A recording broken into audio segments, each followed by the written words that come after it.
সংবাদ বিশ্লেষণ কিছুই করা যাবে না। সরকারি নির্দেশনা, সেটা তো মানতেই হবে। কিন্তু ভারতীয় ক্রিকেট হরে ভাই, তুমি তো দালাল, তার জন্য তোমার কাছে ওইগুলো কোনো ফ্যাক্ট না। কারণ তুমি দালালি করতে পছন্দ করো। আগে ভালো ছিলা, 1.5 বছর আগে, 1 বছর আগে তুমি ভালো ছিলা। এখন চামচামি করতেছো দাদু, তোমার আর কথা হয় না দাদু। তুমি ভালো করে কথা শিখো, দেশকে ভালোবাসতে শিখো। তুমি শুধু ভারতের গোলামি করার জন্য তুমি প্রস্তুত হয়ে রয়েছো, এগুলো ঠিক না দাদু। ভালো হয়ে যাও। ভালো হইতে সময় বেশি লাগে না, জাস্ট মনকে একটু পরিবর্তন করলেই ভালো হওয়া যায়। আর তুমি তা করতে পারো চাইলেই। যদি না চাও তাই তো কিছু কর না, তাহলে তো তোমাকে ট্যাগ দেওয়া হয়েছে অলরেডি। কারণ তুমি তা করতেছো, পা চাটতে তুমি পছন্দ করো, এগুলো করতেছো তুমি। So be careful for your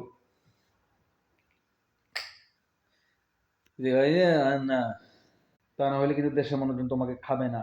তোমার নিউজ